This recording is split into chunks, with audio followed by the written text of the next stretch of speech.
Guys, Mons here. On today's episode of All Ball with Mons, we're going to be going through my Premier League prediction and my prediction from the first place to the 20th place. And I'm also going to talk through a couple of the teams I think I'm going to be looking out for this season. Just before I get started, thanks again to everyone who subscribed. Please don't forget to click on the subscribe button. Like the video, comment on the video if you have any other opinion that's different to myself, or if you agree with me. Thank you very much.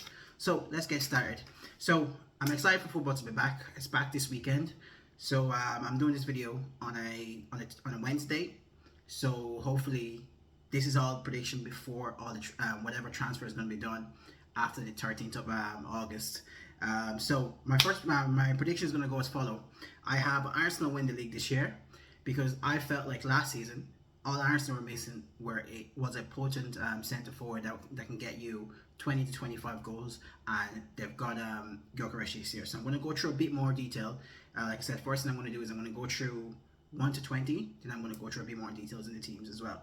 So I have Arsenal first, Man City second, I have Liverpool third, I have Man United fourth, I have Chelsea fifth, Aston Villa sixth, Newcastle seventh, I have Spurs eighth, I have Nottingham Forest number 9, I have Fulham number 10, and I have Everton number 11, Brighton number 12, Crystal Palace number 13, Bournemouth 15, Bournemouth 14th, West Ham 15th, Sunderland 16, Wolves 17, Brentford 18th, Burnley 19th, and Leeds 20th. So the three teams I feel are going to get relegated this year are Brentford, Burnley, and Leeds. Brentford, for obvious reasons, they sold some of the best players this summer, and they're going to struggle this year, and they have a new coach as well. Personally speaking, I would love to see Keith Andrews do really well, a fellow Irish guy. I would love to see him do really well, and I always support any Irish managers, coaches, players, whatever. I always like supporting, but I think it will struggle this year. However, I won't put it all down to him, because I believe all the players that were sold, they haven't really brought in adequate replacement. However, if he does stay up, I believe that would be a fantastic job from him. Burnley, Leeds, personally speaking, they don't have enough for me to stay up in the Premier League. I think those are the three teams I will go down. But I hope to God Brentford doesn't go down, because I would like to see a fellow Irish guy do well in the coach do well in the Premier League as well. And Nathan Collins also plays with Brentford as well, so I would like to see him do really well. So I'm going to go to the first thing I'm going to go through here is I'm going to go through Arsenal. I touched on it a little bit at the start of the video.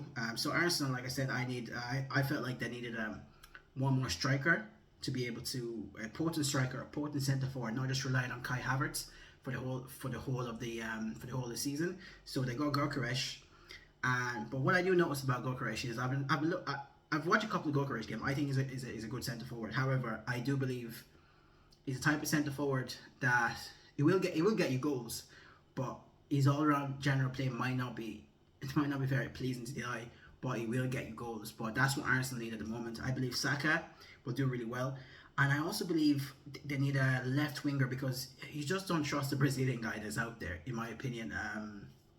I know Martinelli, his name is Martinelli. I know a lot of Arsenal fans rate him, but personally speaking, I think he's a better player off the bench or for lesser games. I don't think that should be your starting left wing if you want to win the Premier League. So I don't know if Arteta's going to put Madueke there. I don't know, and maybe they need one more winger like Rafael Leao, a 1v1 specialist who can beat fullbacks, who brings the X factor, in my opinion. Arsenal need a player who brings the X factor from the wing. I know Saka does the one wing, but on the left wing, when you're playing against a low block, you need something like that to be able to beat the fullback, beat your man in front of you, maybe get the ball into the box early, something like that, like an X factor player. I believe Arsenal lack that, in my opinion, from the left hand side. Martinelli doesn't offer enough, in my opinion, for that. So I'm expecting big things from Gyökeres this year. I believe if he starts 90% of the games in the Premier League, and let's say it goes through the game, the Champions League and the Cups, whatever, I believe it'd be a failure if he doesn't get at least 30 to 35 goals in all competition, in my opinion. He's a type of centre forward you spend big money on. You need instant reward from it. You can't just say you're building towards something. Arsenal have to start winning big trophies now. It's been a couple of years now. Arteta is building towards something. He's taking Arsenal from point A to point B, or can they bring them to the next level? That's the next thing for Arteta, in my opinion. Number two I'm going through is Man City. Man City last year, injuries, Pep was going through divorce and everything like that. I was in two minds putting Arsenal and Man City first, simply because I don't remember a season where Pep has came second in 2 years in a row while in any league, in my opinion. So Pep doesn't really do doesn't do second place or third place 2 years in a row. So I was in two minds whether putting Arsenal or Man City first. For me, the Gyökeres signing picked it for Arsenal because I thought they needed a centre forward. However, I do believe Man City will come out strong this year. I think Haaland's going to be rejuvenated. Pep as well is going to rejuvenate. He's back with his wife, so they settle things, so they're patching things up. So I believe that mentally, I think he's going to be in the right place. And I've seen a couple of interviews from him. He's talking about how failure motivates you to do better. So I believe Pep is a psychopath when it comes to coaching. I believe this year you're going to see the best of Pep because he knows there's a challenge now in the Premier League. There is Liverpool and also Man City, and Liverpool and Arsenal are the other two teams that compete. Before it's always a 2-horse race, but I believe this year is going to be a 3-horse race. And also the most important player in this for the Man City team is going to be Tijani Reinders, simply because in midfield, Man City need someone for midfield that will also get you goals. They can't just rely on Haaland 24/7. They need someone from midfield that will also get you goal. I know they got your man Cherki, but I don't know if he's going to start straight away. To me, he's not a Pep signing. He's too off the cuff for a Pep type of player. He's not. I don't think it fits into Pep's system. But maybe Pep wants that X factor. Maybe he's going to change his style of play a little bit different this year.